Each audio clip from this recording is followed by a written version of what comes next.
All right. Well, hello and welcome to another Move with the Doc. I'm Dr. Rupa Shah, board certified family physician and health and wellness coach.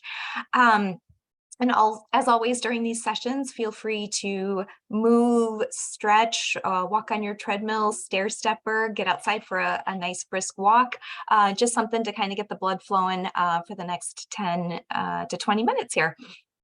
All right, so today our topic is something that I actually had to do a little research on too, but we're going to be talking about vaping and e-cigarettes and really just the impact it can have on your health and the negative consequences, of course, of these devices. So I think we're all aware of the negative health consequences of actual cigarette smoking and tobacco use.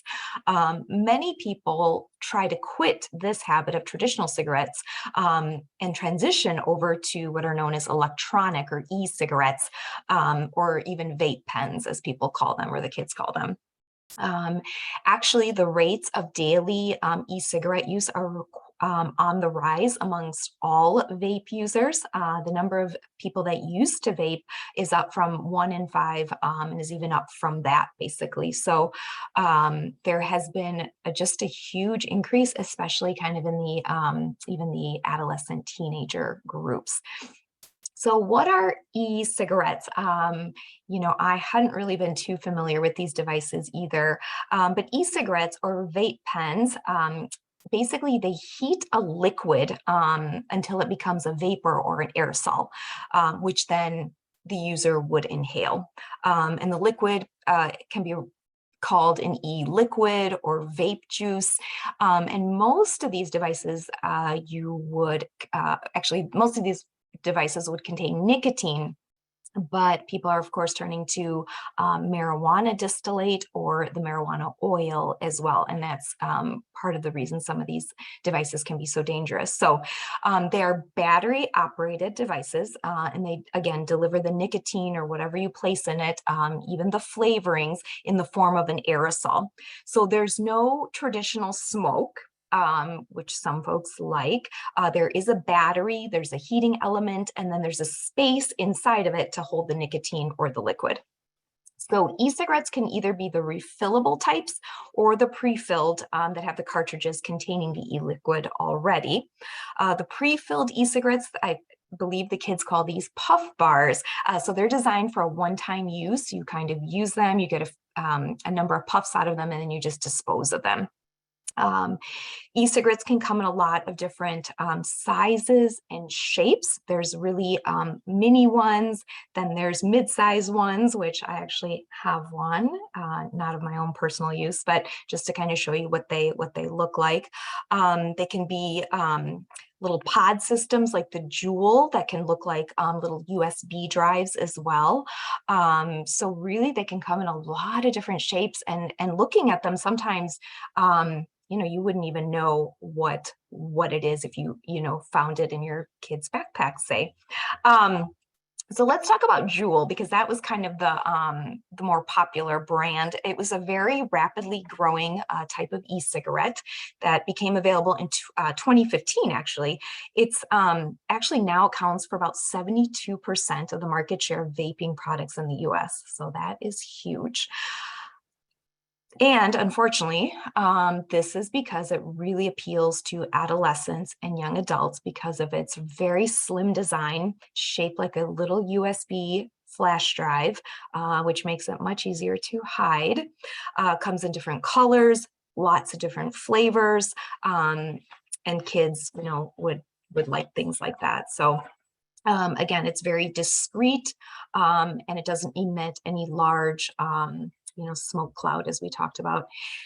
Not only is the nicotine quite high in the Juul device, but it's also present in a benzoic acid salt rather than a free base, which basically, unfortunately, increases the amount of nicotine delivery and supposedly decreases the amount of harshness that people experience in the mouth and the throat.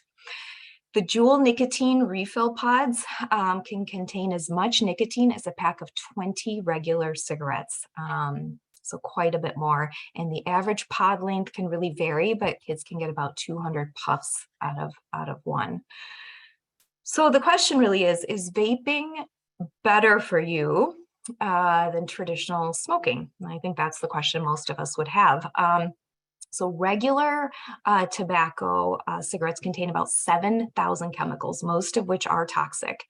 So vaping, in essence, does expose you to fewer toxic chemicals than traditional cigarettes. But the vape aerosol still has a lot of fine particulate matter in it.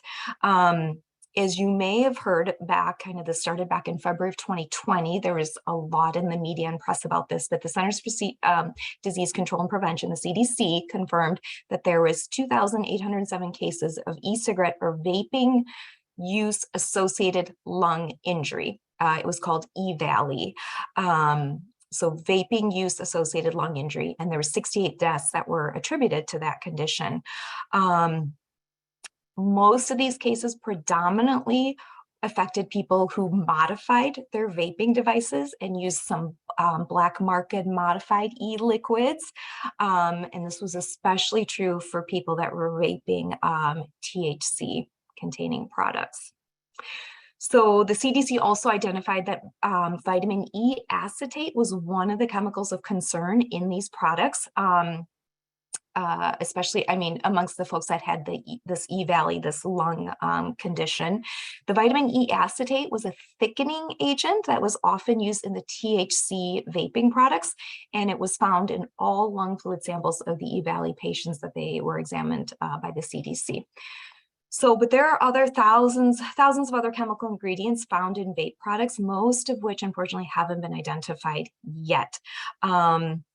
Among those that have been identified were several potentially harmful substances, including caffeine, 3 chemicals that were never previously found in e-cigarettes, a pesticide, 2 flavorings that were also linked to toxic effects and respiratory irritation. So I think the bottom line is, you know, you're not getting all the toxic chemicals in traditional tobacco, but there's a lot of chemicals in these that we just don't yet understand, haven't been identified, and probably are not safe. In addition, we of course know nicotine is a toxic substance. It raises your blood pressure, spikes your adrenaline, increases heart rate, increases your risk of having a heart attack, and is highly addictive. So we already know that. In addition to that, there's these variety of chemicals that probably are associated with this lung injury and are not safe for adults or children. So another question I think people wondered is, are e-cigarettes as addictive as traditional cigarettes? Well, we just mentioned both of these devices contain nicotine. So the research suggests that nicotine is highly addictive. E-cigarette users actually can get even more nicotine than they would from a traditional tobacco product, because they can buy these extra strength cartridges that have a higher concentration of nicotine in them, and they can also increase the e-cigarette voltage to get sort of a greater hit of that substance. So there's definitely ways to get more nicotine from these. And so I would say they're probably just as addictive as a traditional cigarette. So one of the things that's really, concerning to me, as a family physician, obviously, is that these are marketed towards adolescents and teenagers quite a bit, especially when the Juul cartridges came out.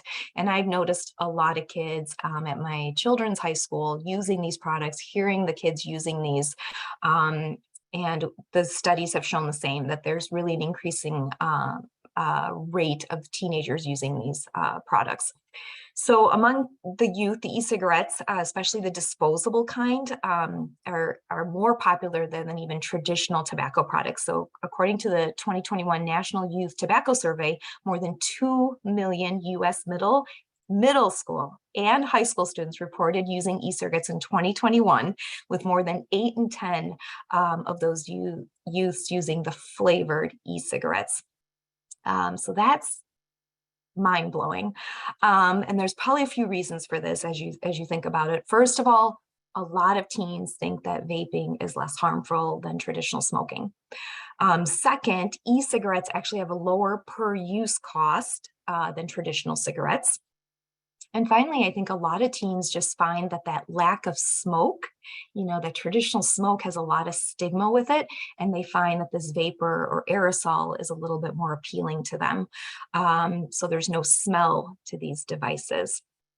One CDC report said that the disposable e-cigarette use has increased 1,000% among high school students and 400% among middle school students since 2019. So with this huge uptick in vaping, I wanted to just kind of review some of the signs or symptoms, to know if your child, your teenager, your adolescent might be using these. So if you notice that your child has any new health concerns, such as coughing, wheezing, they're more short of breath, you may want to talk to them about this. If you obviously notice any e-cigarette supplies, cartridges, suspicious looking items in their room, their backpack, anything that looks like a funny looking USB drive, any new smells, that you might notice, especially if it's like fruity or sweet. That could be some of the cartridges with the flavorings they might be using. So just things to sort of look out for. The problem is these devices are small, subtle, and easily hidden by children. So say you find something, in your child's, backpack or their room, how do you approach them? How do you talk to them about this? And chances are quite high your child is going to come across, especially in the high school ages, across kids that are using these devices. So it's quite reasonable to think that this is going to be a topic that's going to come up in your household. And I say this from personal experience too, as a parent, I think the focus really is on keeping it an open dialogue. Try not to make it a lecture. You just want to talk to them about it. You want to know, what kind of situations they're in, who of their friends may be using them. Try not to criticize them. Try and also find just a natural time to talk about it. Let's say you see, something on TV, there's a news story about it, or you pass a vape shop. That might be a nice natural point in time to just bring it up, discuss it, Try and focus on the dangers of smoking, just generally, and the importance of avoiding any tobacco use at all, whether that be conventional cigarettes, e-cigarettes, Juuls, and just really educate them that e-cigarettes do contain nicotine. It's a highly addictive substance, and try and dispel the myth that it's an okay thing to use and it's not addictive, and these puff bars are just disposable, so they're not habit forming. Well, they are. So really getting that through to them. I think a big focus should really be to talk to them about how your brain is still really developing until the age of 25. That means your brain is more susceptible to addiction at this age.